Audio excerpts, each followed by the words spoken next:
या परिसरातील विद्वान, सज्जन, प्रेमी बंधू भगिनींनो,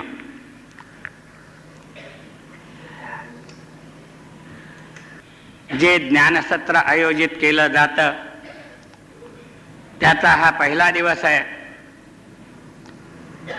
आणि मी बहुतेक प्रत्येक सत्राला उपस्थित असतोच. त्यानिमित्तानं वाङ्मय सेवा यथामती यथाशक्ती केली जाते, पण आज थोडासा वेगळा प्रकार आहे. आपण ऐकलंय की धुंडा महाराजांचा सत्कार. मला हे कोडं अजून उलगडत नाही सत्कारात. कारण का, सत्काराला काही हेतू लागतो, काही कारण लागतं, कारण दाखवलंही जातं, पण ते मनाचं समाधान करू शकत नाही. काय तर म्हणे 75 वर्ष वाचले. एकाने विनोदाने त्याचा अर्थ काय सांगितला मी सांगू का? लवकर मेला नाहीत म्हणून सत्कार.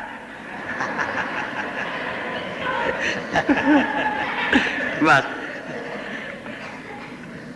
मी म्हटलं हे माझ्या हातात नव्हतं, नाईलाज आहे.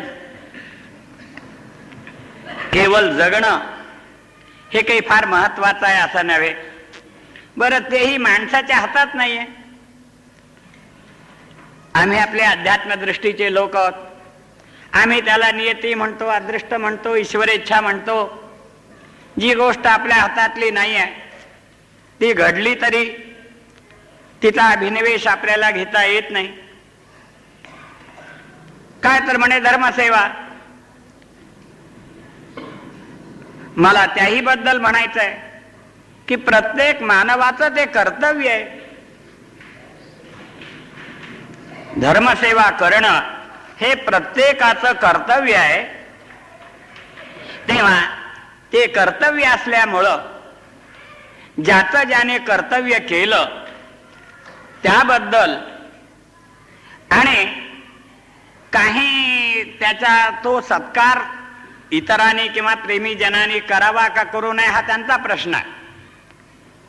पण त्याला तो करून घेण्याचा अधिकार आहे का नाही हा महत्वाचा प्रश्न आहे. कारण का, ज्याचं जे कर्तव्य आहे ते करत असताना ते कसं करावं, काय करावं, कशा करता करावं, किती करावं हे गीतेनं आपल्याला शिकवलेलं आहे. ते करत असताना त्याचा सत्कार करण्याचं तत्वतः काही कारण नाही आहे. कारण त्या कर्तव्यानं तो बांधला गेलेला आहे. न करेल तर तो अप्रामाणिक ठरेल, त्यानं आपलं जीवन व्यर्थ घालवलं असं ठरेल. ज्याचं जे कर्तव्य आहे ते त्याने केलं पाहिजे. काय तर म्हणे ब्राह्मण संध्या करतो, करा त्याचा सत्कार. वारकरी वारी करतो, ज्ञानेश्वरी वाचतो, हरिपाठ म्हणतो, करा त्याचा सत्कार. एवढंच कारण सत्काराला पुरेसं आहे असं मला वाटत नाही.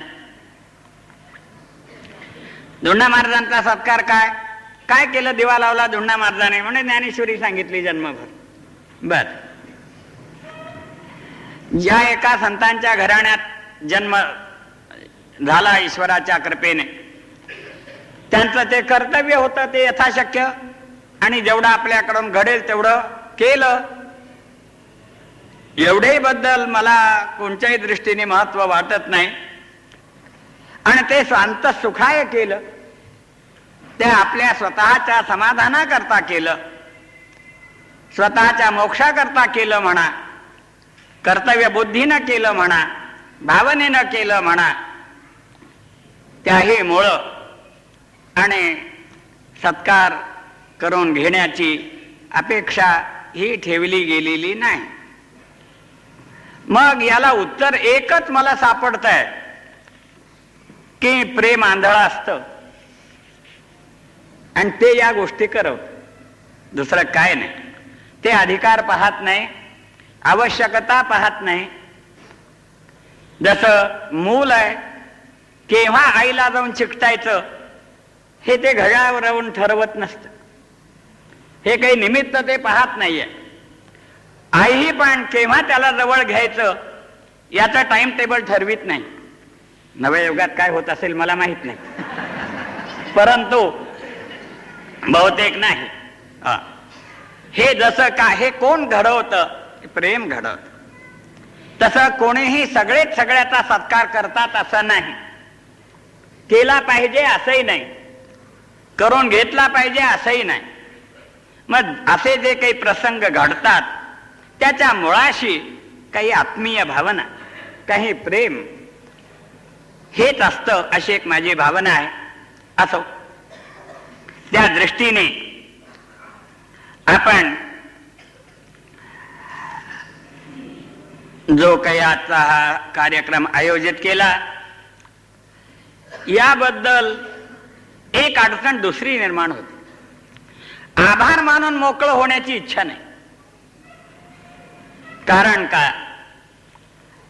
कर्तव्यात आभार नाही, प्रेमात आभार नाही.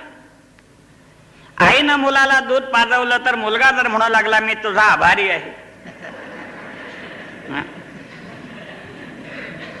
किंवा आईनं मुलाला जवळ घेतलं किंवा मुलगा जवळ आला, प्रेमानं त्याने आईला आलिंगन दिलं, आईला समाधान वाटलं, किंवा बंधू बंधूला आलिंगन देतो, मित्र मित्राला आलिंगन देतो. व्यवहारात प्रेमाचे असे व्यवहार घडतात. पण त्या व्यवहारातून आपल्याला आभार मानून मोकळं होता येत नाही. तो एक लौकिक व्यवहार झाला. त्या दृष्टीनं याबद्दल मी आभार मानून मोकळं होऊ इच्छित नाही.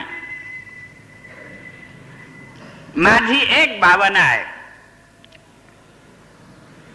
की हे जे सत्कार काही होतात असे, हे धुण्णा महाराज व्यक्ती म्हणून कोणी करत नाही किंवा करू नये. मग सर्वांना, भाविकांना म्हणा, बुद्धिमंतांना म्हणा, सज्जनांना म्हणा, काही गोष्टीविषयी जी सद्भावना असते त्या सद्भावनेला पोषक असं जर काही कार्य एखाद्याकडून झालं तर त्याबद्दल तो आदर व्यक्त करण्याची मनःप्रवृत्ती स्वाभाविक असते, सहज ढेकर येते ती. तुकाराम महाराजांनी म्हटलंय की पोटभर जेवण झाल्यानंतर ढेकर येणार. त्याप्रमाणे अशा काही सहज गोष्टी होतात, पण याचं श्रेय मला नाही.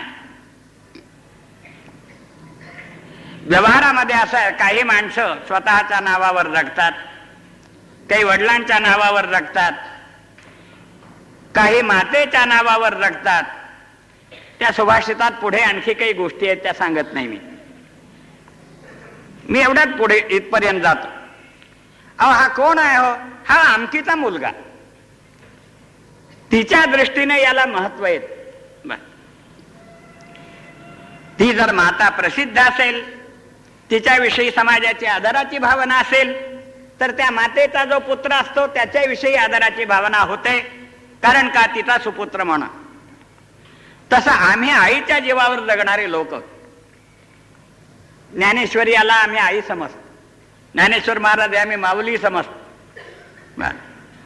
आम्हाला काही थोडं बहुत मूल्य जे काही येत असेल ते त्यांच्यामुळे आहे, व्यक्तिशः आमचं नाही, अशी आमची भावना आहे, धारणा आहे. तेव्हा जिच्या जीवावर जगायचं त्याचं श्रेय तिलाच द्यावं, आपण आपल्याकडे घ्या कशाला. म्हणून मी ते श्रेय हे माझ्याकडे घेत नाही. ती माऊलींची कृपा, माऊलींची दया, त्यांचं कार्य अव्याहत चालावं अशीच त्यांची भावना असेल. त्यांचा अवतार कार्य सतत जगतात टिकून राहावं असं वाटत असेल तर काही व्यक्तीला निमित्त करून ते आपलं कार्य करवत असतात. हे श्रेय सगळं त्यांना आहे. असो,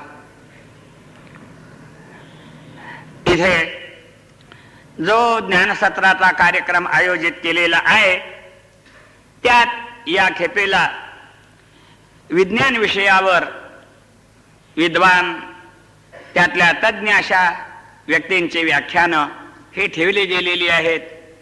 हे मला वाचण्यात आलं आणि समजलं. आजचं जग विज्ञान युग म्हणवलं जातं. आज विज्ञान आणि जीवन इतकं जवळ आलेलं आहे की विज्ञानातून जीवन बाजूला काढावं का जीवनातून विज्ञान बाजूला काढावं हे कोडच निर्माण झालेले आहे. काही करू शकत नाही आपण. जीवनातून विज्ञान बाजूला काढू शकत नाही. इतका विज्ञानाचा आपल्या जीवनाशी निकट संबंध आलेला आहे. केवळ काही भौतिक शोध म्हणजेच विज्ञान असा अर्थ नाही आहे. विज्ञान सूक्ष्म आहे. विज्ञान हे सूक्ष्मतर आहे हे लक्षात ठेवा. आज ज्याला आपण अणु अणु अणु असं म्हणतो ते अणु इंद्रिय गोचर नाही. ते अणु इंद्रिय गोचर नाहीत. कार्यावरून त्याचा विचार करावा लागतो. त्याचं जे कार्य घडतं त्याला आमच्या शास्त्रामध्ये न्यायशास्त्रामध्ये कार्यानुमेय असं म्हणतात. कार्यावरून कारणाची कल्पना करायची आहे. त्याचं जे कार्य घडतं त्या कार्यावरून त्याचं महत्व, त्याचं स्वरूप, त्याची प्रयोजकता, त्याचं प्रयोजन हे ठरवायचं असतं.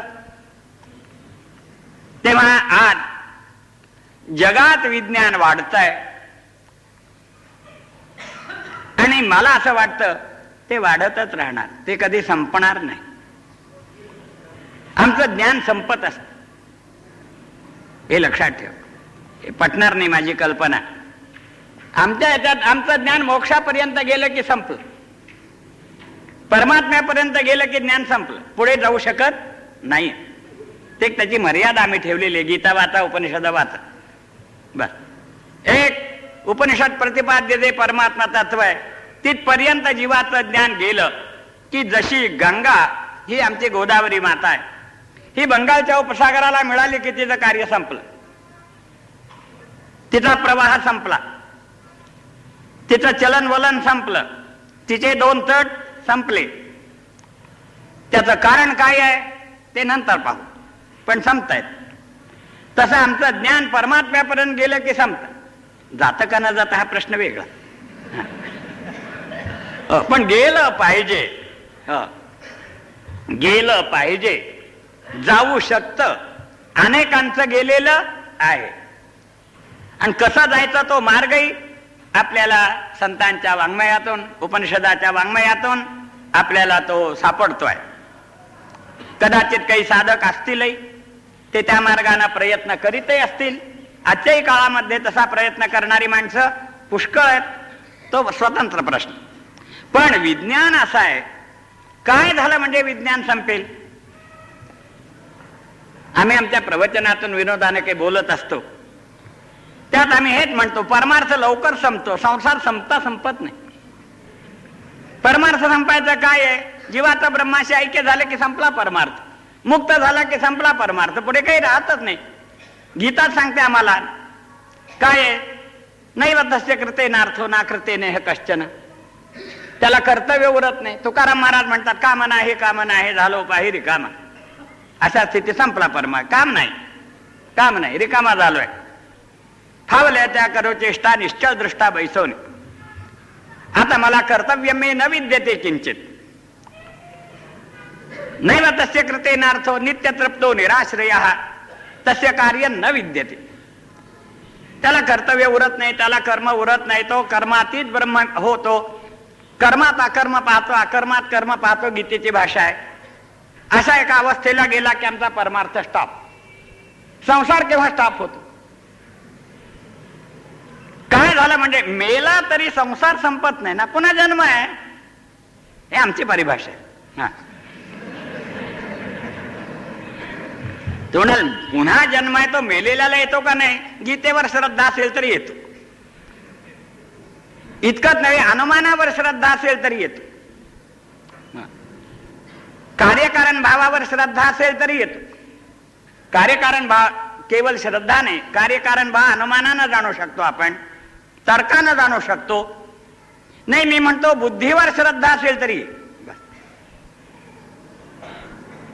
माझी परिभाषा मी आपल्याला सांगतो. प्रथमतः माझी भूमिका मला स्पष्ट केली पाहिजे, हे लक्षात ठेवा. काय आहे? ज्ञान आणि विज्ञान. विज्ञान शब्द हा आज असा रूढ आहे, तो सगळं आपल्यात घेतो. ज्ञानही विज्ञानातच ढकलतो, अज्ञानही विज्ञानातच ढकलतो. विज्ञान शब्द तो बाकीचं काही पाहत नाही. तो विज्ञानापेक्षा जगात काही दुसरं नाही. आम्ही थोडासा त्याच्यात असा भेद करतो. आम्ही म्हणजे आमची परंपरा, संत. विज्ञान मानत नाही असं आम्ही नाही, पण विज्ञानाबरोबर ज्ञान मानावं लागतं. ज्ञान विशेषतः मी तुला ज्ञान सांगणार आहे, पण नुसतं नाही बरं का. कशा बरोबर विज्ञानासह ज्ञान सांगणार आहे. म्हणजे श्रीकृष्णांना देखील विज्ञान वर्ज्य होतं असं नाही, हे लक्षात ठेवा. पण विज्ञान आणि ज्ञान आलं की तिसरं अज्ञान एक येतं. कारण का, ते मानावंच लागतं. तो जीवनाचा स्थायी भाव आहे. आपण सगळंच जाणतो असं नाही, आणि काहीच जाणत नाही असंही नाही. आय नो ऑल असं कोणी म्हणू शकणार नाही. विज्ञानातले किती शोध जरी लागले तरी अजून किती शोध लागायचे असतील, त्या विषयाचं सर्वांनाच आज ज्ञान आहे असं नाही. कदाचित पुढचे लोक नवे नवे शोध लावतील, काही जीवनात त्याचा योग्य अयोग्य उपयोग करून घेतील, तो नंतरचा प्रश्न आहे. परंतु अज्ञान एक मानावंच लागतं माणसाला. हे तुम्हाला कळतं का? नाही. कोणी माझ्या पुढे येऊन उभा राहिला, मला ओळखलं का, मला सरळ प्रामाणिकपणा म्हणावं लागतं. नाही, माफ कर, ओळख. म्हणजे त्याचं अज्ञान मला ग्रहित मानावं लागतं. आज जे जे विज्ञानातले शोध आहेत ते सगळ्यांनाच कळतात असं नाही. असं पण ते अज्ञान केव्हाही बाधक आहे, ते दूर झालं पाहिजे. ते कशाने दूर होतं? ज्या विषयाचं अज्ञान असेल त्या विषयाच्या ज्ञानाने दूर होत. घड्याळाला किल्ली कशी द्यायची हे ज्याला कळत नाही, त्याला कळण्याकरता ब्रह्मज्ञानाचा उपदेश करून उपयोग नाही. त्याला घड्याळाला किल्ली देणं शिकवलं पाहिजे. अज्ञान एक विषयाचं नसतं, अज्ञानाचे अनंत विषय असतात. अनंत विषयाचं अज्ञान आपल्याजवळ असतं. त्या दृष्टीने आम्ही लहानपणी शाळेत जात होतो ना, एक कुठेतरी असं वाक्य ऐकलेलं आठवतं की न्यूटन म्हणत होता, आम्हाला जे कळतं विज्ञानातलं ते गवताच्या काडीला पाणी लागलं समुद्रातलं त्यात तेवढं कळतं, आणि विज्ञान इतकं शिल्लक आहे अजून की समुद्र एवढं आहे, ते काय अजून आम्हाला अज्ञात आहे. केव्हा ज्ञात होईल तेव्हा होईल, मला नाही आणखी कुणाला होईल. तात्पर्य सांगायचं काय की विज्ञानाबरोबर आमच्या याच्यामध्ये ज्ञान हे मानलं पाहिजे. आज विज्ञान म्हणजे काय मानलं जातं, मी त्या विषयातला तज्ज्ञ नाही, हे प्रथम मी सांगतो. पण मला एक सामान्य सांगितलं जातं, काहीतरी कार्यकारण भाव जडातला, त्याला मी विज्ञान म्हणतो. जडातला मात्र, चेतनातला नाही. जड चेतन हे दोन विभागही कोणी विज्ञानवादी करतात, कोणी करत नाही. आमचा चार्वाक आत्म्याला देखील जडातच घालतो, तो विज्ञानवादी खरा. बस, पूर्वीचा विज्ञानवादी म्हणजे चार्वाक दर्शनकार आहे, तो पूर्ण विज्ञानवादी. बुद्धिवादी म्हणा, विज्ञानवादी म्हणा, काही म्हणा. परंतु काही विज्ञानवादी चेतन नावाची एक वस्तू वेगळी आहे, जड जे कार्यकारण भाव आपल्या पुढे ठेवला जातो, याच्यात विज्ञानानं बरेचसे भेद केले जातात, नवे नवे शोध लागतात, आणि त्याचा उपयोग आपल्या जीवनामध्ये करता येतो, केला जातो. काय काय शोध लागलेत, कसे कसे लागले, कोणी लावले, त्याचा उपयोग जीवनात काय झाला, हे सांगून मला आपल्याला वेळ घेण्याचं कारण नाही आहे. आपण माझ्यापेक्षा त्यातले अधिक तज्ज्ञ आहात, आपल्या पुढे आहेत सगळे. हो, रसायनशास्त्र, अनेक केमिकल्स एका ठिकाणी आल्यानंतर त्याच्यात कोणकोणते गुण निर्माण होतात, जसे गुण निर्माण होतात तसे दोषही कोणते निर्माण होतात, त्याच्यापासून लाभ जसा होतो तशी हानी कोणती होते, याही विषयाचा विचार आज आपल्या पुढे येतो आहे, ठेवला जातो आहे, आणि सगळ्यांना त्या विषयाचा विचार करणं अपरिहार्य होत आहे, करावा लागतो. मग त्यात सेन्सर करावा लागतो, त्यातला कोणता भाग स्वीकार्य, कोणता भाग त्याज्य. बर, आज आणून काय एखादी नगरच्या नगर उद्ध्वस्त होऊन जातात क्षणात, तर त्याच अणून एखाद्या रोगाची निवृत्ती होते. एखादा महत्वाचा रोग, ते उपचार जर केले तर दूर होतो असं जर म्हटलं जातं, ते उपयोग करणाऱ्यावर अवलंबून आहे. 2 वर्षापूर्वी मी पवनारला आपल्या महाराष्ट्रातले थोर तत्वचिंतक श्री भावे, विनोबा भावे, तिथे आम्ही बसलो होतो बोलत. असंच काही चर्चा निघाली. कोणीतरी म्हटलं, हे अलीकडे हे सगळं हे वाढलंय, याने फार हे घोटाळा केलेला आहे, अशांती निर्माण केलेली आहे, याच्यामुळं जीवनामध्ये अस्थैर्य आलेलं आहे, चंचलता आलेली आहे, हे सगळं नष्ट झालं पाहिजे, नको आहे. मी त्यांना म्हटलं, तुम्ही नको म्हणून आज चालणार नाही, हे अपरिहार्य आहे. हे अपरिहार्य आहे. आज जर कोणी म्हणेल आम्ही रेल्वेने प्रवास करणार नाही, फोन कानाला लावणार नाही, किंवा तारेचे व्यवहार करणार नाही, तर त्याला मला वाटतं कोणत्या युगात ढकलावं लागेल हा प्रश्न वेगळा. तो या युगात राहण्याला अयोग्य प्राणी आहे. गृहिणींना वर्षांवर स्वयंपाक करू नका असं म्हणण्याचं धाडस कोणी शहाणा करू शकणार नाही, किंवा विजेचा उपयोग करू नका असं म्हणणार नाही, किंवा अनेक विज्ञानातले जे शोध आज लागत आहेत आणि जे सर्वंकष करण्याचा प्रयत्न केला जातो त्याच्यापासून आपण दूर राहू शकत नाही अशी स्थिती झालेली आहे. परंतु त्यात बरोबर एक आहे, आमच्या धारणा सांगतो. ज्ञानेश्वर महाराजांनी असा प्रश्नच केलाय. जेव्हा श्रीकृष्णाने सांगितलं ज्ञान विज्ञान सांगणार आहे, तेव्हा अर्जुन म्हणतो विज्ञानाशी करायचं काय, मला ज्ञान सांग. नको तो विज्ञान, मला काय करायचंय. पण त्यावेळेला ज्ञानेश्वर महाराज भगवन मुखाने अशी भाषा वापरतात, एथ विज्ञान हे काय करावे, ऐसे घेशी जरी मनोभावे, तरी तेच जाणावे लागे आधी. विज्ञान कशाला असं जर तुला वाटत असेल, मी सांगतो तेच अगोदर जाण. ते जाणल्याशिवाय तुला ज्ञानापर्यंत जाता येणार नाही.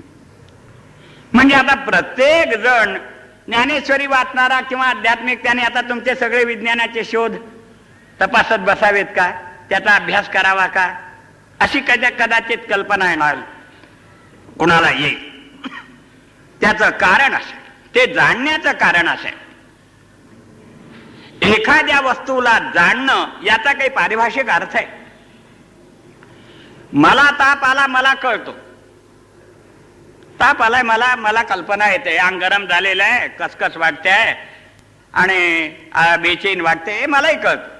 पण मी डॉक्टर साहेबांच्याकडे जातो आणि त्यांना हात दाखवतो, डॉक्टर साहेब पहा, पाहण्यात अंतर आहे. ते पाहिलं म्हणजे ते त्याचं कारण सांगतात, त्याच्यापासून पुढे काय परिणाम होईल ते सांगतात आणि त्याची औषध योजना सांगतात.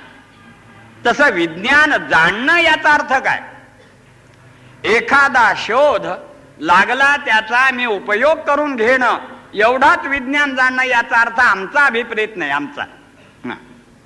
हे लक्षात ठेवा. कारण का, आमच्या बुद्धीनं विज्ञान हे साधन आहे, साध्य नाही. विज्ञानवाद्याच्या बुद्धीनं विज्ञान हे साध्य आहे, साधन नाही. त्याच्या पलीकडे साध्य म्हणून काही नाही. जसं जसं आपण वर जाऊ तसं तसं साध्यात आपण आक्रमण करू. वर जे काही साध्य विज्ञानाची प्रगती ती आपल्याला कळेल.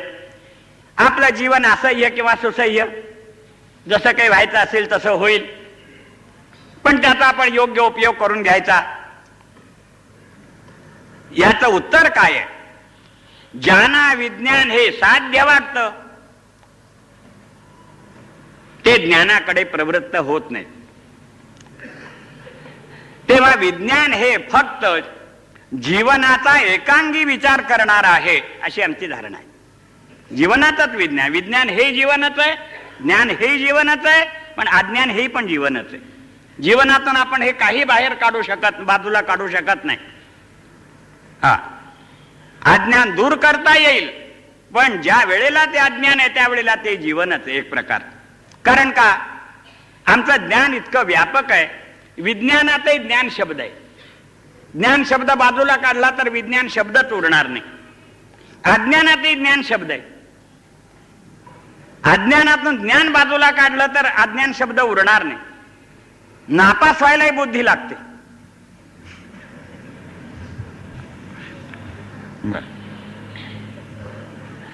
अज्ञानी म्हणून घेणारा सर्व विषयक त्याला अज्ञान असतं असं नव्हे. मला हे कळत नाही असं जो म्हणतो त्याला हे कळत नाही, एतद विषयक अज्ञान, मर्यादित अज्ञान असतं. बाकीचं कळतं, एवढं कळत नाही.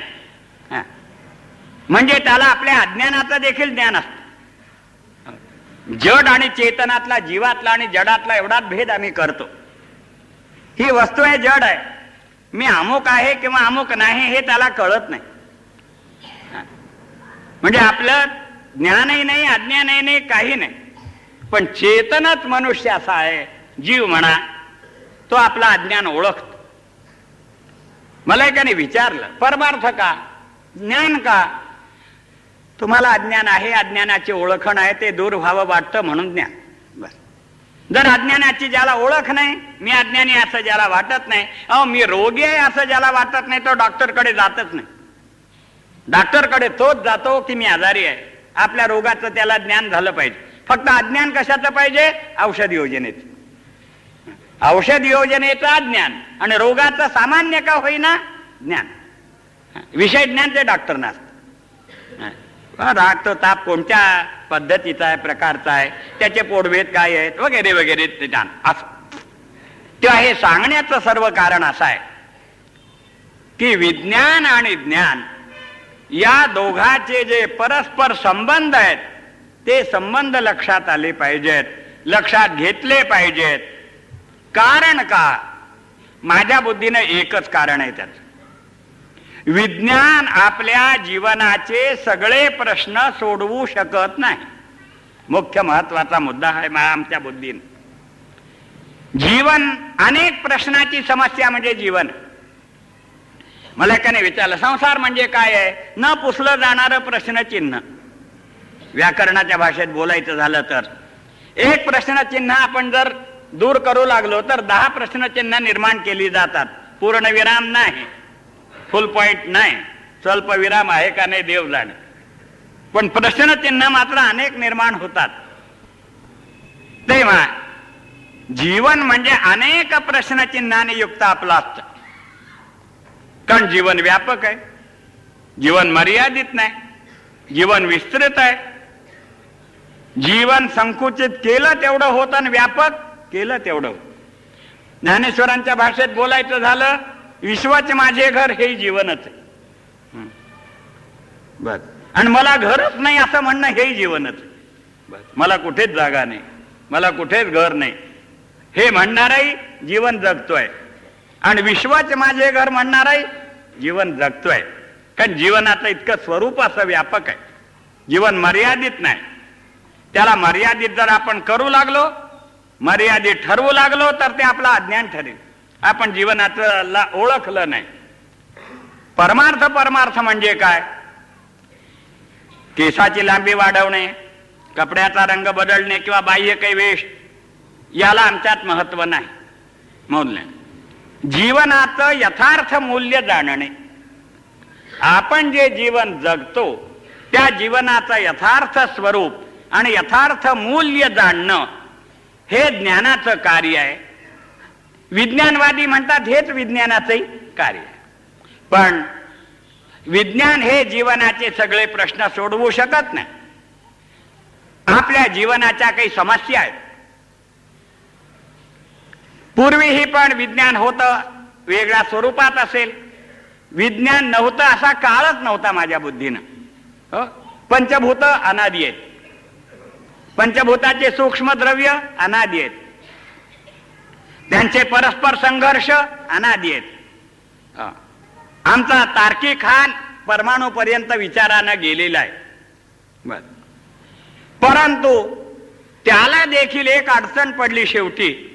हे 2 परमाणू एक झाल्याशिवाय कार्य होत नाही, द्विणुक होत नाही, त्याच्याशिवाय त्रिणुक होत नाही, त्याच्याशिवाय चतुर्णुक होत नाही, आणि त्याच्याशिवाय वस्तू निर्माण होत नाही. हे करणारा कोण? हे 2 परमाणू एका ठिकाणी आणणारा कोण? आणि परमाणू आपल्या पण येतात नाही, ते जड आहेत, ते द्रव्य आहेत, ते जड आहेत. जड वस्तू स्वतःच्या क्रियेनं काही हालचाल करू शकत नाही. रचना नोपपत्तेश्च नानुमानम असं एक सूत्र आहे. तेव्हा त्याला ते जड दोन तंतू आहेत, तो दोन एका ठिकाणी करणारा कोणीतरी कोष्टी हवाय. दोन मृत्तिकेचे कण आहेत, ते एका ठिकाणी करत करत करत करत त्याचं भांड तयार करणारा कोणीतरी एक कुलाल हवाय. त्याप्रमाणे या दोन परमाणूंचं ऐक्य करणारा कोणीतरी एक ईश्वर नावाची वस्तू त्याने कल्पित केली, त्यांनी मानली. कोणी? अणु हे जगाचं कारण मानणारा तो तार्किक आहे. मी एक सांगितलं ना की जगाचं कारण काय आहे? चार भूतांचे अणु. जसे आज तरी अणु एकाच पदार्थाचे मानतात असं नाही, अनेक पदार्थांच्या अणुत वेगवेगळी शक्ती कार्य करते आहे. काही पदार्थातले अणु निरर्थकही असतील, दुर्बळही असतील, काही पदार्थातले अणु सशक्त सामर्थ्यवान असतील, वेगवेगळं कार्य करतील. तो म्हणतोय चार तत्वातले अणु हे दोन एका ठिकाणी येणं आणि एका ठिकाणी आणणारा ईश्वर पाहिजे, इथपर्यंत तो गेला. त्याला देखील एक ईश्वराची गरज पडली, एक आत्म्याची गरज पडली. म्हणजे काय? जीवनाचे सगळे प्रश्न बुद्धिवादानं निर्माण झालेलं जे विज्ञान हे सोडवू शकत नाही. कारण जीवनाचे आपले काही प्रश्न आमच्या योगशास्त्रामध्ये आपल्या जीवनाच्या काही समस्या त्यांनी चार दोन सांगितलेल्या आहेत. एक स्पृहा, जीवाच्या ठिकाणी निसर्गता असणाऱ्या या गोष्टी आहेत. एक स्पृहा, एक चिकीर्षा, एक जिहासा, एक जिज्ञासा, एक तृप्ती अतृप्ती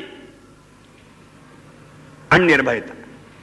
एवढ्या आपल्या जीवनामध्ये आवश्यक अशा गोष्टी आहेत. स्पृहा नाम इच्छा. जीवन म्हटलं की इच्छा आहे. त्या ज्ञानेश्वर महाराजांनी एका अलंकारिक भाषेमध्ये ते सांगितलंय. देह आणि आत्मा यांचं लग्न लागलं आणि जीव तयार झाला की त्याला पहिली मुलगी होते ती इच्छा, ती पहिली बेटी झाली, ती इथे इच्छा आहे, कुमारी झाली. इच्छा नाही आणि जीव आहे असं नाही. जीव म्हटलं की तो कोणी असो, पारमार्थिक असेल का सांसारिक असेल, हा तपशिलातला भेद आहे. तो भेद काही असा नाही, सहज नाही. तो कोणती ना कोणती तरी इच्छा आहे. तुकाराम सारखा असेल तरी ते काय मी उद्धार पावेन, काय कृपा करेल नारायण असं म्हणेल. संसारी असेल तर इदम मेस्याद म्हणेल, हे मला हवंय, ते मला हवंय, ते माधव नाही. पण इच्छेच्या पलीकडे कोणी जाऊ शकत नाही. स्पृहा आणि त्याला धरून काहीतरी चिकीर्षा, काहीतरी करावं अशी भावना असणं. मनुष्य हा हे स्टेज आहे. आता या वेळेला तर हा कार्यक्रम वेगळा आहे, पण जेव्हा एखादं नाटक वगैरे असतं इथे, त्यावेळेला जो कोणी याच्यावर येतो तो कोणती तरी भूमिका घेऊन येतो.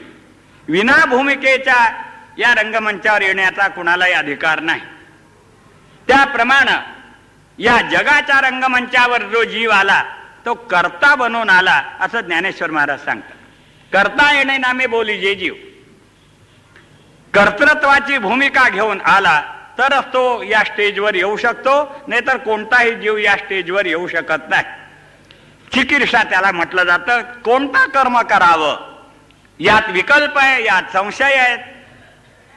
कदाचित कर्माच्या ऐवजी त्याच्याकडून पापही घडेल, पुण्यही घडेल, अकर्मही घडेल, सुकर्मही घडेल, पण कर्म घडेल. चिकीर्षा, त्याचप्रमाणे काही जिज्ञासा, काही जाणण्याची इच्छा आहे. सकाळी उठल्याबरोबर आपण पेपर आला का नाही का पाहतो. आपल्या सगळ्या बातम्याशी आपला काही स्वैर संबंध असतो असं नाही, पण निसर्गतः माणसाला ज्ञानाची इच्छा आहे. काय होतंय, माझ्या संबंधी असो असंबंधी असो, पण काही ना काही तरी मी जाणावं. बस याला जिज्ञासा म्हटलं जातं. एक नैसर्गिक आहे जिज्ञासा. नाही असा मानवी जीव नाही. काहीतरी जिज्ञासा त्याच्या ठिकाणी. मूल विचारता, हे काय ग, हे काय आहे, याला काय म्हणावं, हे असं का करतं, हे तसं का करतं, हा जिज्ञासा. चिकीर्षा, जिज्ञासा आणि जिहासा. जिहासा शब्दाचा असाच अर्थ आहे साधा, काहीतरी आपल्यातून टाकून द्यावं. हातून इच्छा जिहास, हे नको माझ्याजवळ. बस, कपडा मळाला टाकून द्या, अंगाला मळ लागला टाकून द्या, काही दोष निर्माण झाले टाकून द्या, मग ते गुण असले तरी दोष वाटले तरी टाकून द्या. कदाचित असंही होत नाही, असं नाही. जसं जिहासा याला म्हटलं जातं, काहीतरी प्रतिकूल जे मला वाटेल त्या प्रतिकूलाचा त्याग करणं नैसर्गिक आहे. अर्थात कित्येक वेळेला अनुकूल त्याला प्रतिकूल म्हणेल. लहान मुलाला जर चॉकलेट दिला तर ते टाकून देईल आणि माती खाईल, हा प्रश्न वेगळा, त्याचा अज्ञान ठरेल. परंतु जिहासा निसर्ग आहे.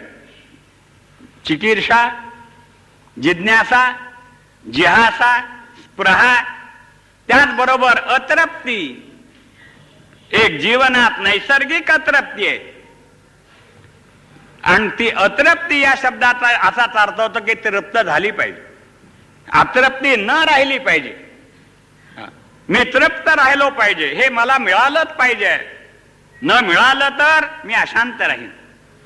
ज्याच्याविषयी माझी अनुकूल बुद्धी आहे ते मला प्राप्त झालं पाहिजे, मी तृप्त झालो पाहिजे, आणि त्याचप्रमाणे मला निर्भयता प्राप्त झाली पाहिजे. निर्भयता, इतक्या गोष्टी आपल्या जीवनामध्ये पोटभेद काढले तर आणखी काही निघतील याच्यातून, पण मोठमोठे ठराविक म्हटलं तर एवढ्या गोष्टी आपल्या जीवनात हव्या आहेत. या नको म्हणणार नाही कोणी. हो, आता या सगळ्या नैसर्गिक ज्या भावना आपल्या आहेत, एक नीतिशास्त्राचा नियम आहे, सर्वांच्या ज्या नैसर्गिक भावना आहेत त्या अयोग्य नसतात. सर्वांच्या, पुन्हा एकदा सांगतो, सर्वांच्या ज्या नैसर्गिक भावना आहेत त्या अयोग्य नसतात. त्या जर त्याज्य असल्या तर त्याग झालाच पाहिजे, आणि ग्राह्य असल्या तर त्यांना त्या मिळाल्याच पाहिजे. अन्न सर्वांना पाहिजे, कोणी म्हणणार नाही की तुम्ही अन्न, रोग असेल तर सोडून द्या, पण रोग्याला तरी पथ्याचं काहीतरी सांगावंच लागेल, त्याला योग्य असा आहार दिलाच पाहिजे. सर्वांना पाहिजे, सर्वांना आहार पाहिजे म्हणजे अयोग्य नाही, मिळालंच पाहिजे. सर्वांच्या भावना आहेत त्या. रोग म्हटलं की सर्वांना औषध पाहिजे, योग्य आहे, मिळालंच पाहिजे. सर्वांच्या ज्या नैसर्गिक भावना आहेत त्या अपुऱ्या राहता उपयोगाच्या नाहीत. श्वासोच्छ्वास सर्वांना पाहिजे, मग त्यात प्रतिबंध करणं योग्य नाही. त्या पूर्ण झाल्याच पाहिजे, तो त्याला करता आलाच पाहिजे, अटक न राहिली पाहिजे त्याच्यामध्ये कोणत्याही प्रकारे. असो, त्याप्रमाणे या नैसर्गिक ज्या आपल्या सर्वांच्या भावना आहेत या पूर्ण झाल्या पाहिजे. सर्वांच्या ज्या आहेत त्या जर योग्य आहेत, एक मी बोललोय, योग्यतेचा आमचा निकष आहे, सर्वांच्या आहेत. बस, सर्वांच्या भावना आहेत त्या योग्य आहेत, कारण इतक्या इतक्या भावना अमक्यात आहेत अमक्यात नाही असं नाही. संसारातही आहेत, परमार्थातही आहेत, हे लक्षात ठेवा. या भावना, हा विषय वेगळा असेल, संसारातला विषय वेगळा, परमार्थातला विषय वेगळा, पण भावना नाही तसं नाही. इच्छा तीच आहे, चिकीर्षा आहे, जिहासा आहे, जिज्ञासा आहे, अतृप्ती आहे. बस, भय निर्भयता आहेत या भावना संसारात, या आपल्या पूर्ण झाल्या पाहिजे. बर, ज्या योग्य आहेत त्या पूर्ण करून घेण्याचा मानवाला नैसर्गिक अधिकार आहे. हो, जे माझ्या करता योग्य आहे ते मला पूर्ण होण्याचा मला नैसर्गिक, निसर्ग सिद्ध, जन्मसिद्ध मला अधिकार आहे. आपल्याला त्यातलं विशेष कळत नाही, पण त्या कायद्यामध्ये असं एक तत्व आहे, फंडामेंटल राईट्स म्हणतात. ते प्रत्येकाला तितके अधिकार नैसर्गिक कायद्यानं दिलेलेच आहेत, तेवढे त्याला भोगता आले येतात आणि तो भोगतो. त्याचा कुणाला प्रतिबंध सरकार देखील करू शकत नाही, नैसर्गिक अधिकार. तसं या ज्या भावना आमच्या नैसर्गिक आहेत या पूर्ण झाल्याच पाहिजेत, आणि याकरता मनुष्याचा प्रयत्न आहे.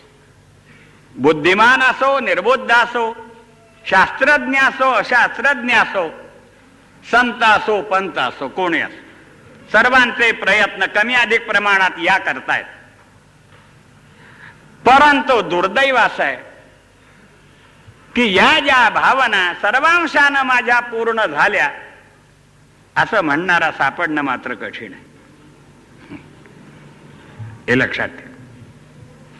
अनेक राजे महाराजे होऊन गेले, पुराणामध्ये इतिहासामध्ये अनेक सत्ताधारी होऊन गेले, जग बदलण्याची शक्ती ज्यांच्या ठिकाणी असे होऊन गेले, पण त्यांनी असं म्हटलं नाही आहे की मी तृप्त आहे, मी निर्भय आहे,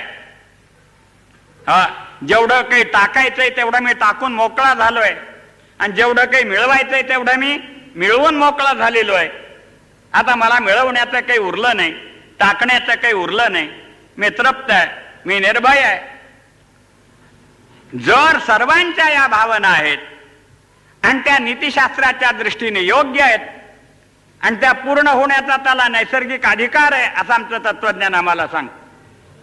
आमच्या वेदांताच्या परिभाषेमध्ये असं आहे, प्रत्येक मानव देहधारी जीव मुक्त होण्याचा अधिकारी आहे. होत नाही हा प्रश्न वेगळा. परीक्षेला बसलेला प्रत्येक मुलगा पहिल्या वर्गात येण्याचा त्याला नैसर्गिक अधिकार आहे. कोणी त्याला असं म्हणत नाही, म्हणजे रिझल्ट लागेपर्यंत की तो पहिल्या वर्गात पास व्हायचं नाही, हो तो तिसऱ्या वर्गातच पास झालं पाहिजे असं कोणी म्हणू शकत नाही. प्रत्येकाला पण होत नाही. त्याचं कारण काय? फर्स्ट क्लास पास होण्याच्या ऐवजी फर्स्ट क्लास नापास. हो, मला त्यांनी सांगितलं, आपला विनोद म्हणून सांगतो, का चिरंजीव पास, फर्स्ट क्लास नापास. मला त्या दिवशी कळालं नापासामध्ये क्लास असतात. हो, पास मध्ये पहिला दुसरा तिसरा असे क्रमांक असतात, नापास म्हणून हे काय भानगड आहे? ते म्हणाले असं काही नाही, 4-2 मार्कांनी नापास झाला थर्ड क्लास नापास, कारण ग्रेस मार्क देऊन पुढे ढकलता येतं त्याला, तो काही तितका टाकावून. एखाद्या पेपरने नापास झाला सेकंड क्लास नापास, त्याला काही मुदत देऊन पुढच्या परीक्षेला तेवढा पेपर सोडव, आम्ही तुला पुढे घेऊ असं म्हणून सांगतायत. पण फर्स्ट क्लास नापास म्हणजे सगळे पेपर कोरे देणारा चांगदेवाचा अवतार. बर, असाही एखादा, मला विनोद करायचा नाही, मला एकच सांगायचं की प्रत्येक विद्यार्थ्याला पहिल्या वर्गात येण्याचा अधिकार आहे म्हणून परीक्षेला बसवलं जातं. येत नाही याचं कारण काय? योग्यता कमी. म्हणून अधिकार आणि योग्यता, व्यवहाराच्या दृष्टीने बोलायचं झालं, डॉक्टरकडे येणारा प्रत्येक रोगी त्याला आरोग्य मिळवून जाण्याचा नैसर्गिक अधिकार आहे. पण मला त्यातलं कळत नाही, माफ करा, पण सगळेच आरोग्य पूर्ण मिळवून जातात असं मला वाटतं अश्विनी कुमार देखील म्हणू शकणार नाही. हो, याचं कारण डॉक्टरचा दोष नाही. डॉक्टर सगळ्यांच्या करता तेवढेच प्रयत्न करतात, जास्तीत जास्त आपली बुद्धी खर्च करून जेवढे उपाय त्यांना सांगता येतील तेवढे सांगतात, आचरतात, सगळे योग्य करतात, पण त्याची योग्यता कमी पडते. तसं जीवनात मी हे जे बोलतोय ते या नैसर्गिक ज्या आपल्या भावना आहेत या सोडवण्याचा प्रयत्न जीवाचा चालू आहे. कारण का? जीव करताय, जीव गप बसत नाही. गप बसणं हा त्याचा स्वभाव नाही. कारण कर्मप्रधान जीवन आपण घेऊन आलो, निसर्गातून म्हणा, ईश्वरापासून म्हणा, परंपरेनं म्हणा, कशाने म्हणा, आपलं जीवन कर्मप्रधान आहे. गीता सांगते आपल्याला, नाही कश्चित क्षणमपि जात तिष्ठत्य कर्म करत. एक क्षणभर देखील कर्माविना जीव राहू शकत नाही. तेव्हा जर आपण कर्ममय जीवन जगतो आहोत, काममय एवायम पुरुषः उपनिषदात म्हटलंय, तर तो नैसर्गिक अधिकार आहे. ते कर्म या हेतूने, कर्म जे केलं जातं ते काही हेतू पुढे ठेवूनच केलं जात. वाईट असो चांगला असो, कदाचित एखाद्याचा हेतू चांगला असतो, कर्म वाईट असतो. एखाद्याचा हेतू वाईट असतो, कर्म चांगला असतो. बस, हे कसं शक्य आहे? हो, चोर सत्यनारायणाला नवस करतो, माझी चोरी पचू दे, मी सत्यनारायण करीन. मला वाटतं हेतू वाईट आहे पण कर्म चांगलं आहे. सत्यनारायण वाईट आहे असं नाही. सत्यनारायण करीन, नवस करीन. नवस करणं वाईट, सत्यनारायणाला मानणं वाईट नाही, पण हेतू वाईट आहे त्याचा, चोरी पचू दे. तर काही लोकांचं काय आहे, हेतू चांगला आहे, कर्म वाईट आहे. माफ करा, पटणार नाही माझ्या विधान. चोराचा देखील हेतू वाईट आहे असं मी म्हणत पटणार नाही. सांगतो, चोरांनी चोरी केली, दुर्दैव त्याचं की तो पोलिसला सापडला. दुर्दैवी चोरच पोलिसला मिळतो. आणि त्याने मॅजिस्ट्रेट पुढे त्याच्यावर केस केली, फिर्याद दाखल केली, आरोपी ठरवलं सगळं. नाही, मॅजिस्ट्रेट चांगला माणूस होता. त्याने म्हटलं, अरे ग्रहस्था काय केलंस तू, हे कशा करता केलं? त्या लोकांना संसारातून उठवलंच, मारलंच, हाणलं, ठोकलंच, सर्व लुबाडलंच, त्यांना त्रास दिला, दुःख दिलं, कशा करता केलंस तू, हे किती वाईट काम केलंस तू? सहज त्याची भाषा. त्याने उत्तर दिलं, साहेब तुम्ही नोकरी का करता? ते म्हणले, पोटा करता, पैसा करता. अमुक बरेच लोक होते तिथे, कोणी व्यापारी होते, कोणी शेतकरी होते, कोणी अमुक होते, तमुक होते, सगळे का? म्हणजे एकच उत्तर, सगळ्याचं जीवन निर्वाह व्हावा यापेक्षा याच्यात कर. मी चोरी त्याच्यात करता केली म्हणाल. पैसा करता सगळे करतात, मी चोरी कशा करता केली? पैसा करता. एका अर्ध्या मिनिटामध्ये सहज काही भांडवल नसताना अर्ध्या ब्लेडच्या तुकड्यावर 1200 रुपयाचं पाकिट मिळवण्याचं साधन दुसरं कोणतं जगात? एकदम बिनभांडवली धंदा, एवढ्यावर एवढं होतं, पैसा करतात. मला एकच सांगायचं, विनोद सोड, आपण पैसा मिळवू नये असं कोणी सांगत नाही, शास्त्र सांगत नाही, कायदा सांगत नाही. आम्ही आपलं सांगतो. आमचे तुकारामबा स्वतः त्यांनी पैशावर लात मारली, पण जगाला त्यांनी काय सांगितलं? जोडून या धन. ते पुढचं राहू द्या, जोडून या धन, लागू पुरता उतारा. बस, स्वतः लात मारली मी, तुम्ही लात मारा असं त्याने जगाला सांगितलं नाही. कारण त्यांना जगाचं मानसशास्त्र कळत होत. ते जीवन आहे, निसर्ग आहे, तो गरज आहे त्याची. अर्थ काम हे पुरुषार्थ आहेत, हे लक्षात ठेवा. आमच्या पुरुषार्थाच्या कल्पनेमध्ये केवळ धर्म मोक्ष दोन्ही नाहीत, अर्थ आणि काम हे दोन्ही मध्ये पुरुषार्थ आहेत. पण एवढंच आहे त्याच्यात थोडस, अलीकडे जगतात अर्थ काम द्वौ पुरुषार्थ. आमचा 4 भाग 2च मानतो, बाकीचे मानत नाही. पण हे 2 असे आहेत. आमच्याकडे एवढा प्रयत्न आहे, प्रकार आहे, एकीकडे धर्म ठेवला, एकीकडे मोक्ष ठेवला. एखादा बिलंदर डाकू असतो, तो सापडत नाही. सापडला तर त्याला जिथे मॅजिस्ट्रेट पुढे म्हणा कुठे नेण्याकरता त्याला इकडे 2 शिपाई, इकडे 2 शिपाई त्याला बांधून अशा त्यात नेतात. कारण का? जर मोकळा सोडला त्याला तर तो काही पंढरीची वारी करणार नाही, पुन्हा तेच करील. याच्या करता त्याला बंदोबस्तात ठेवलं पाहिजे. पुढे काय होईल त्याच्या नशिबानं तो प्रश्न वेगळा. पण त्याला दोन्हीकडे 2 रक्षक त्याला बांधलेले असतात. ते त्याला धावू देत नाहीत, त्याचे व्यवहार चालू असतात, पण त्याला ते आपल्या ताब्यातून जाऊ देत नाहीत. न देणं योग्य असतं. तसं आमच्या शास्त्रज्ञानी, पूर्व ऋषी मुनींनी हे अर्थकाम 2 बडे डाकू आहेत. पण गरज आहे, यांची गरज आहे समाजाला. केव्हा हे योग्य उपयोग करतील? एकीकडे धर्म पाहिजे, एकीकडे मोक्ष पाहिजे, आणि मध्ये जर असले तर हे बाधक नाही. यांना मोकळं सोडलं ना, आज काय चाललंय जगाचं हे तुम्हालाही माहिती. अर्थकाम 2च पुरुषार्थ मानले, इकडचा धर्म टाकला आणि तिकडचा मोक्ष टाकला, तर आज जगामध्ये अर्थकामाच्या अधीन झाल्यामुळं किती अशांती, किती अनैतिकता, किती संस्कार शून्यता, किती विद्रोह, किती नाश, किती द्वेष, मत्सर, भय हे निर्माण होत आहे. हे मी आपल्याला सांगण्याचं तत्वतः कारण नाही, उघड या गोष्टी आहेत. म्हणून हे अर्थकाम पाहिजेत.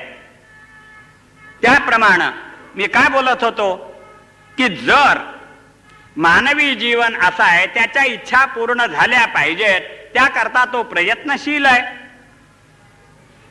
ते प्रयत्न त्याचे, पण मी हेच बोलत होतो, किती प्रयत्न करणारे मोठमोठे होऊन गेले, पण केवळ अर्थकामातच राहिल्यामुळं त्यांना निसर्गतः जीवनामध्ये ज्या काही अपेक्षा होत्या त्या त्यांच्या अपेक्षा पूर्ण झाल्या नाही आहेत.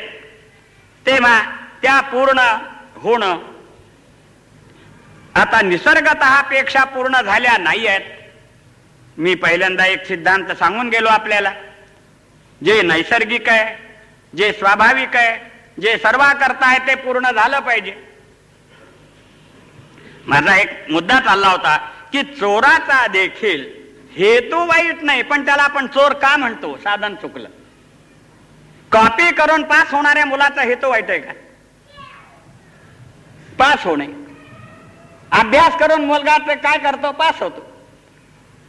मग पास होणे हा हेतू जर वाईट नाही तर त्याचा हेतू वाईट नाही, पण त्याला आपण का दोषी ठरवतो? त्याचं साधन चुकलं. तसं मानवाचे जे नैसर्गिक हेतू आहेत ते अयोग्य नाहीत, त्यालाच आम्ही परमार्थ म्हणतो. निसर्गतः जे योग्य हेतू भावना आहेत त्या पूर्ण होणं हे परमार्थाचं स्वरूप आहे आमच्या दृष्टीत. त्या पूर्ण न राहिल्या पाहिजेत. अपूर्ण राहिल्या तर तो परमार्थी नव्हे. आमच्या भाषेत बोलायचं झालं ते कॉन्ट्रॅक्ट संसाराला दिलंय. अपूर्णता. किती सत्ता मिळाली तरी अपूर्णता. एक मंत्री आले माझ्याकडे, पूर्वी परिचय होता, आले, महाराज आशीर्वाद. म्हटलं मंत्री झाला तसा पुन्हा आशीर्वाद काय कमी पडला? आम्ही जसेच्या तसेच आहोत, आमच्यात काही बदल नाही झाला. देवानं तुम्हाला मंत्री केलं, आता पुन्हा आशीर्वादाला काय कमी पडलं? आणि पुढच्याही खेपेला मीच झालो पाहिजे. त्याला मी काय उत्तर दिलं तो प्रश्न सोडून द्या, मला त्यात बोलायचं नाही. कारण का की मनुष्याच्या ज्या नैसर्गिक अपेक्षा अपूर्णतेत राहणं हे संसाराचं गमक आहे. आमच्या पौराणिक भाषेत बोलायचं झालं, कुणाची त्याच्यावर श्रद्धा असेल नसेल तो प्रश्न सोडा, पण नाशिका क्षेत्र त्या गोष्टीला साक्ष आहे.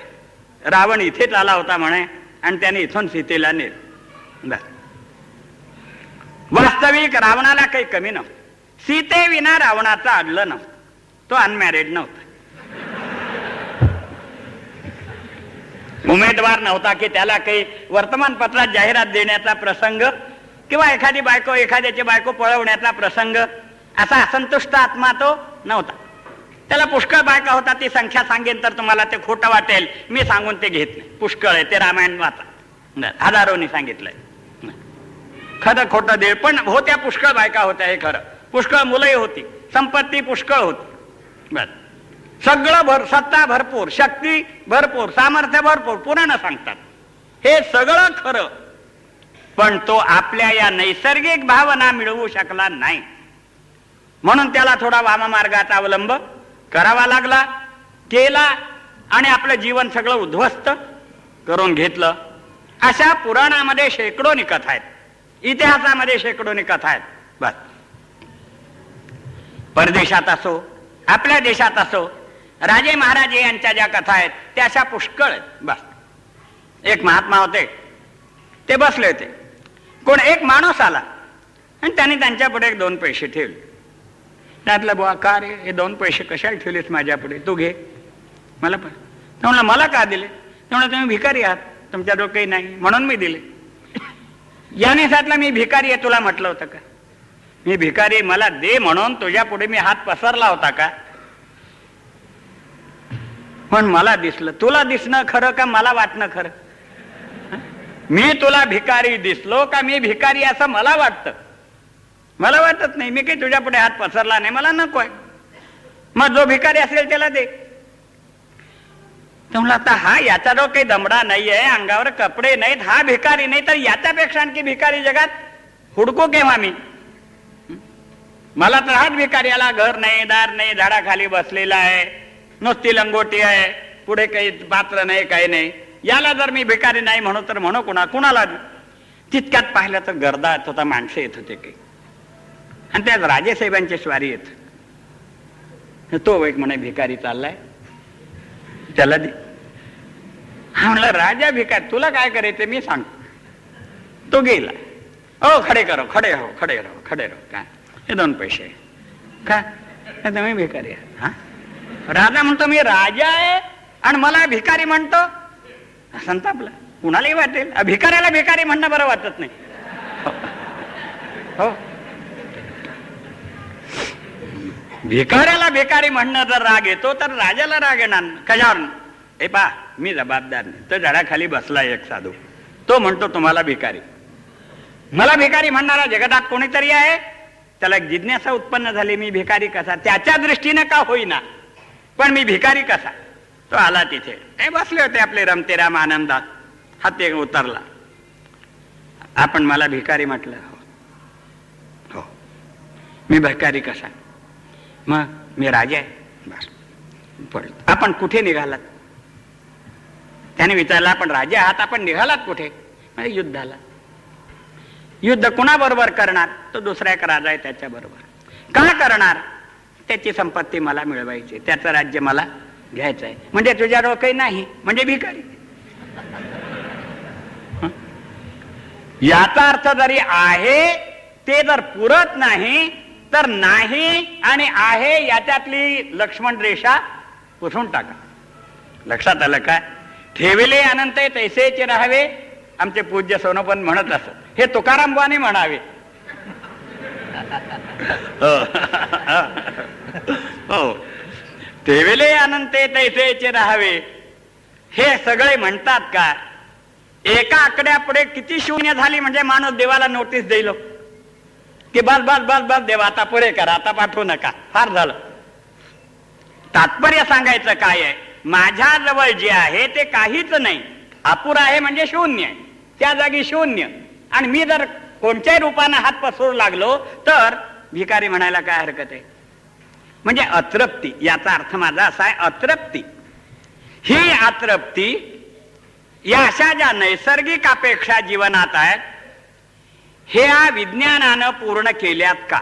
हाच महत्वाचा प्रश्न आहे. जगाचं जीवन सुखी केलंय. पुष्कळ लोक यात आम्हा लोकांची म्हणा, आमच्या पूर्वजांची म्हणा, संत महात्म्यांची, ऋषीमुनीची टिंगले करतात. काय म्हणे आपल्याला लोकांनी काय केलं? एखादा तरी विज्ञानातला शोध लावला नाही, नुसतं आपलं माळ घेऊन जप करीत बसले, त्याग शिकवला, अमुक केलं तमुक केलं, असं तसं. तो प्रश्न मला विचारा तिथे घ्यायचा नाही, त्याचे उत्तरही मी देण्यात बांधला गेलेलो नाही. कदाचित त्यातला देखील बुद्धिमान आणि विवेकी मनुष्य तसे प्रश्न करणार नाही. मला एकच सांगायचं आहे, त्यांना करता येत नव्हतं का करत नव्हते हा प्रश्न वेगळा. ज्ञानेश्वर महाराजांना मी भिंत चालवली यावर श्रद्धा ठेवणारा मी माणूस आहे, एक लक्षात ठेवा. एकाने मला विचारलं, काय एक भिंत चालवली? सगळ्यांना भिंत चालवण्याचं शिक्षण द्यायला पाहिजे होतं, एकही भिंत जगात राहिली नसती. मी त्याला हेच उत्तर दिलं, असं जर शिक्षण ज्ञानोबारायांनी दिलं असतं तर जगतात एकही भिंत राहिली नसती. भिंत चालवण्याचं शिक्षण विज्ञान देईल, पण केव्हा चालवावी, कुणाची चालवावी, का चालवावी, का न चालवावी, हे शिक्षण विज्ञान देणार नाही. हे आध्यात्मिक आहे. विनाकारण तुमचा द्वेष मी जर केला तर तुमचं माझ्याकडून नुकसान होणं विज्ञान करू शकेल. विजेचा शाक दिला तर माणूस मरू शकतो, माणूस जगू शकतो, त्याचा प्रश्न नाही. त्याचा उपयोग करण्याकरता लागणारी सद्बुद्धी विज्ञान देत नाही. ती आंतरिक दृढ भावना, त्याच्या मागे काही निष्ठा लागतात, त्याच्या मागे श्रद्धा लागतात, त्याच्या मागे भावना लागतात. विज्ञान थोडं वाईट आहे, माफ करा. आई आहे, मुलगा आहे, यांच्यामध्ये जे वात्सल्य, जो स्नेह भाव आहे, जे आकर्षण आहे, ते आकर्षण विज्ञानामुळे असं मला वाटत नाही. एखादा म्हणेल काय याच्यात विशेष आहे, काही केमिकल्सचा हा प्रभावच असतो. त्या प्रभावानं एक पुतळा निर्माण झाला निसर्गात, त्याच्यात पाया पडायचं काय कारण आहे? त्या आईला आणि त्या बापाला काय यांनी केले? आमच्याकरता काय जाणून बोलून केलेलं नाही, काही नाही, काही नाही. निसर्ग आहे तो. वाटेल तसं बोलू लागला, मी विनोदाने बोलतो. एखाद्या मातेने सांगितलं, अरे काय असं काय करतोस बाबा, मी 9 महिने तुला पोटात वागवलं. 9 महिने वागवलंस मला, किती जागा दिलीस? घे भाडं. एवढेच उपकार असतील तर घे. मी तुला दूध पाजवलं, किती लिटर? आता ते मी तर त्याला माणूसही म्हणायला तयार नाही, तो पशु आहे. विज्ञानानं एवढं करता येईल तितकं, तेवढे पैसे दिले का व्यवहार संपला. तेवढ्या जागेचं भाडं दिलं, 7/12ला जर 15 रुपये तर 2/1.5 किती? बस एवढंच जर म्हटलं तर विज्ञानाचं कार्य संपलं. पण याच्याबरोबर जे आकर्षण, त्या आकर्षणाचा जो आनंद आहे, त्यात जी कृतकृत्यता आहे, त्यात जे जीवाची तृप्ती, जीवाचं समाधान आहे, हे विज्ञान देऊ शकत नाही. याच्याकरता आम्हाला अध्यात्म ज्ञान पाहिजे. आणि अध्यात्म ज्ञान म्हटलं की ईश्वर, परमात्मा, परब्रह्म याच्याशी संबंध आला. बस मी म्हटलं ना, आपल्याला पहिलं उदाहरण दिलं की गंगा समुद्राला जाते. तिथे गेल्यानंतर का जाते ती? तिला काय कमी आहे? इथे तिच्यात स्नान हजारो लाखो भाविक येतात, तिच्यात स्नान करतात, तिला पवित्र मानतात. तिच्या पाण्यावर अनेक जीवांची तृप्ती होते, अनेक जीव जगतायत धरणं वगैरे बांधून. हे सगळं तिच्यावर होत आहे. अशा स्थितीमध्ये ती जाते. याचं एकच कारण आहे, तिला ठाऊक आहे की माझ्या नैसर्गिक अपेक्षा काही आहेत. मला बंधनात राहावं लागतं. 2 तट. कुठे गंगा इथून निघाली ब्रह्मगिरीहून, त्या याला जाईपर्यंत सप्त गोदावरीला जाईपर्यंत 2 तटात तिला व्हावं लागतं. मर्यादा आहे. एक प्रवाही जीवन तिचं आहे, गतिमान जीवन आहे. मानवाला स्थिर जीवनाची गरज आहे. गतिमान जीवन नको वाटतं माणसाला, स्थिर जीवन पाहिजे. गतिमानता जीवनाला आगतिक म्हणून येते. काही गोष्टी मनुष्य करतो, इच्छेनं करत नाही. एखादा सरकारी बडा नोकर जरी असला तर म्हणतो आता पेन्शन घ्यायची इच्छा आहे. हजारो रुपयाचा पगार सोडायचा आणि पेन्शन घ्यायची, सत्ता सोडायची, वैभव सोडायचं. हो, कारण का? आगतिक म्हणून ते केलंय. मला आता स्थिर जीवन जगावं असं वाटतं. तिला स्थिर जीवनाची गरज आहे, गतिमानता नको आहे. मी म्हटलं ना, मनुष्य आक्री अवस्थेत जाण्याचा प्रयत्न करतो. आमच्या वेदांतात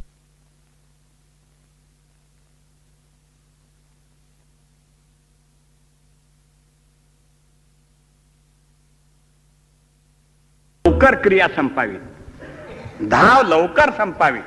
पॅसेंजरनं जाण्यात 12 तास लागतात, मेलनं जाण्यात 6 तास 8 तास लागतात. त्याच्यापेक्षा घरच्या गाडीने का जावं? लवकर क्रिया संपते 2 तासात. त्याच्यापेक्षा प्लेनने का जावं? लवकर क्रिया संपते अर्ध्या तासात. म्हणजे आपली क्रिया लवकर संपावी आणि आपल्याला स्थैर्य जीवनात यावं, हा निसर्गाचा हेतू. 6 तास कामाच्या ऐवजी 5 तासाचा आठवडा करा का? आपण डॉक्टर आहात, आपल्याला अनुभव आहे. रोगी म्हणतो, डॉक्टर किती दिवस औषध घ्यायचं? आणि म्हणतात तुला लवकर लवकर माझं एवढं बंद करा ना. याचा अर्थच काय? त्याला त्याची गतिमानता, त्याचं अस्थैर्य हे नष्ट व्हावं असं त्याचं नैसर्गिक आहे. तसं जीवनाची गतिमानता आगतिक रूपानं मनुष्याला भोगावी लागते.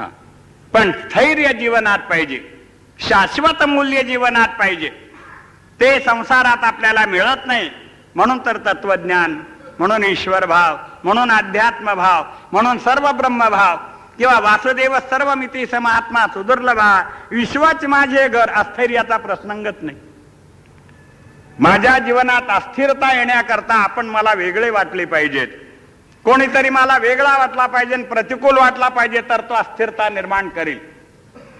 माझ्याविषयी ज्याचं तादात्म्य किंवा ज्याच्याविषयी माझं तादात्म्य आहे त्याच्याकडून माझ्या जीवनात अस्थिरता निर्माण होत नाही. लहान मूल बापाच्या मिशा ओढू लागलं तरी अस्थिरता होत नाही. पण दुसरा माणूस येताना त्यांनी नमस्कार नाही केला तर अस्थिरता निर्माण होत.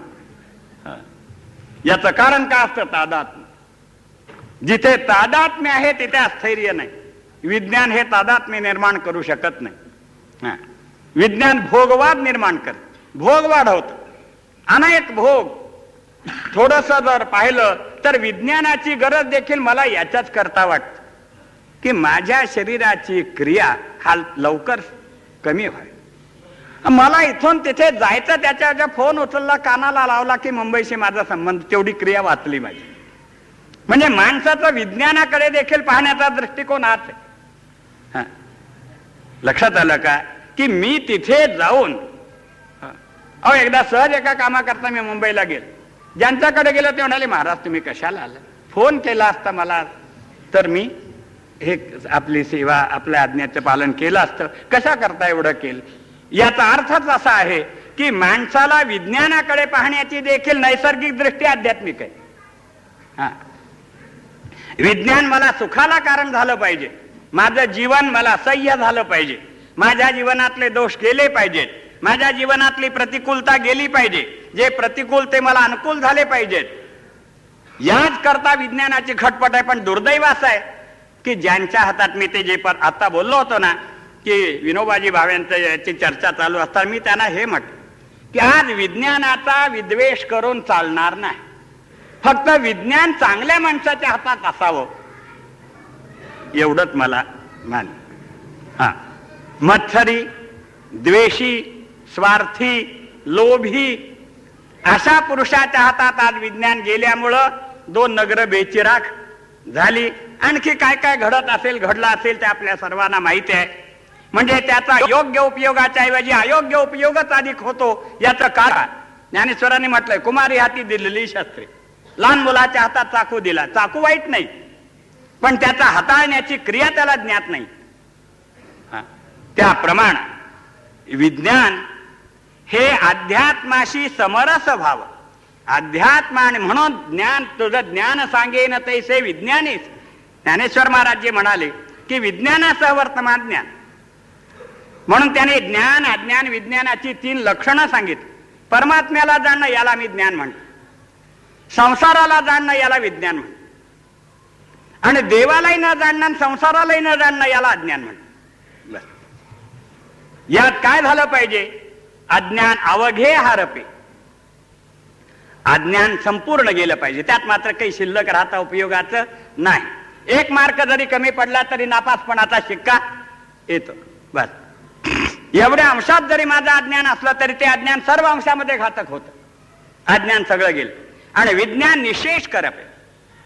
आणि विज्ञानाचं काय आहे की ते जेवढ्या अंशात योग्य अयोग्य आहे त्याचा विवेक करण्याची माझ्यात पात्रता पाहिजे. आणि माझ्या पात्रतेनं त्याचा जीवनाकरता, माझ्या व्यक्ती करता वा समष्टी करता त्याचा योग्य उपयोग मला करता आला पाहिजे. त्याला आध्यात्मिक दृष्टी लागते. आणि हे होण्याकरता काही व्यापक भाव पाहिजे. तो व्यापक भाव ज्ञानाने येतो, ईश्वर भावनेने. विश्वच माझे घर, जो ईश्वर आत्मा परब्रह्म मानत नाही तो विश्वच माझे घर चुकून म्हणणार नाही. तो म्हणतो माझं घर माझं नाही तर विश्वच माझे घर होईल का? माझं घर म्युन्सिपाल्टीच. हो, उद्या म्युन्सिपाल्टीच्या मनात आलं मला उघडून लावील म्युन्सिपाल्टी. बस अशी जर एखाद्याची वृत्ती असेल तर तो विश्वच माझे घर म्हणेल का? ज्ञानेश्वर महाराजांना घरच नव्हतं खरं म्हणजे. आता त्यांच्या नावावर आम्ही सांगतो बरं का, लाखो लोकांची घरं तयार होतात नुसते त्यांच्या नावाचं सामर्थ्य आज असं आहे. ज्ञानबा तुकाराम म्हटलं तर वारकरी उपाशी मरत नाही. अनेक वारकऱ्यांचे मठ झाले त्यांच्या नावावर, पण त्या ज्ञानोबाऱ्यांना घर नव्हतं. पण असं असताना देखील विश्वाचे माझे घर म्हणाले. ही व्यापक दृष्टी जी आहे ना ही तत्वज्ञान देते. म्हणून विज्ञान आणि तत्वज्ञान यांचा समन्वय साधता आला पाहिजे. तो ज्यांना साधता आला त्याच्यात थोडस एवढं होईल, मात्र तो समन्वय जर साधता आला तर विज्ञानाची महती जितक्या प्रमाणात आज केली जाते, टिमकी वाजवली जाते, डांगोरा पिटला जातो, तेवढ्या प्रमाणात तो पिटला जाणार नाही. पण विज्ञान नष्ट होतच नाही. ते जगाच्या अंतापर्यंत ते चालूच आहे. अहो संत जरी झाले त्यांना बाकीचं शरीर तरी पाहिजे. शरीर म्हणजे देखील आम्ही विज्ञान म्हणतो, हे लक्षात. जे आत्म्याहून भिन्न आहे ते विज्ञान, आणि केवळ आत्मा ज्ञान, असे आमची विज्ञान आणि ज्ञानाची परंपरा आहे, मर्यादा. बस शरीर देखील विज्ञान आहे, ते सुसह्य ठेवलं पाहिजे. त्याचा उपयोग करून घेण्याकरता ते चांगलं राहिलं पाहिजे. तुकाराम महाराजांनी म्हटलंय, कथेची सामुग्री देहावसानवर. देवा आम्ही कीर्तन करू, आमच्या शरीरात शक्ती असेल तर. शरीरात शक्ती नसेल, विकल शरीर झालं तर आम्ही काय कीर्तन करू शकू सांग? आमचं शरीर सुस्थित राहिलं पाहिजे, विज्ञान. पण त्याचा उपयोग कशा करता? विज्ञानाकरता विज्ञान का ज्ञानाकरता विज्ञान? गंगा चालत प्रवाहा करता प्रवाह आहे का समुद्राकरता प्रवाह आहे? एवढाच माझा प्रश्न. प्रवाह करता प्रवाह नाही आहे, समुद्राशी व्यापक बनण्याकरता प्रवाह आहे. समुद्रात गेली, पूर्ण झाली, तिचे तट गेले, तिची गतिमानता गेली आणि तिची अपूर्णता गेली. आणखी पुन्हा असं आहे, समुद्राशीच का समरस होते? तो तिचा निसर्ग आहे. तिच्यात जे पाणी आलंय ते कुठून ब्रह्मगिरीहून आलेलं नाही, ते मेघातून आलं, आणि मेघात जे येतं ते समुद्रातूनच येतं. म्हणजे समुद्र हा तिचा मूळ निसर्ग आहे. निसर्गाशी निसर्ग व्यापक असतो, कार्य मर्यादित असते, कारण व्यापक असते. म्हणून निसर्गाशी ती एकरूप होते, म्हणून तिचं जीवन पूर्ण होतं आणि आपण तिला महत्व देतो. या दृष्टीनं ज्ञान आणि विज्ञान इत्यादी हे जे महत्वाचे प्रश्न आहेत, यात आणखी बरेच प्रश्न माझ्या पुढे आलेले आहेत, पण माझा वेळ याच्यात गेलेला आहे. कदाचित पुन्हा प्रसंग आला तर त्या विषयाचा मी विचार करू शकेन. एवढं सांगून आपला वेळ बराच घेतला, याबद्दल आपण शांततेनं माझे 4 शब्द ऐकले. त्याचबरोबर जे माझ्याविषयी सत्काराबद्दल जी प्रेमभावना व्यक्त केली, त्याबद्दल प्रेमाला मोबदला प्रेम, प्रेमाला मोबदला शब्द नाहीत. शब्दानं प्रेमाचा मोबदला देता येत नाही. नुसतं मी तुमचा आभारी आहे म्हणून प्रेमाचा मोबदला देण्याची माझी इच्छा नाही, आणि आमच्या पद्धतीमध्ये अशी पद्धत नाही आहे. आमच्या संप्रदायामध्ये कृतज्ञ राहावं, प्रेम ठेवावं सर्वाशी. त्याप्रमाणे ज्या प्रेमानं तुम्ही माझ्याकडे पाहता ते प्रेम माझ्यावर नाही. मी नेहमी सांगतो किंवा मला जे भावना आहे ती अशी, हा सत्कार माझा नाही. ज्यांच्यामुळं मला थोडा बहुत काही श्रेय आहे त्या ज्ञानेश्वर महाराजांचा हा सत्कार आहे. त्यांच्यामुळं मला मूल्य आहे, किंवा आपण त्यांच्याविषयी सत्काराची भावना ठेवली, अशी पवित्र भावना मी ठेवीन, आणि त्याबद्दल आपल्याला मी धन्यवाद देतोय आणि माझी लांबलेली भाषा मी समाप्त करतो.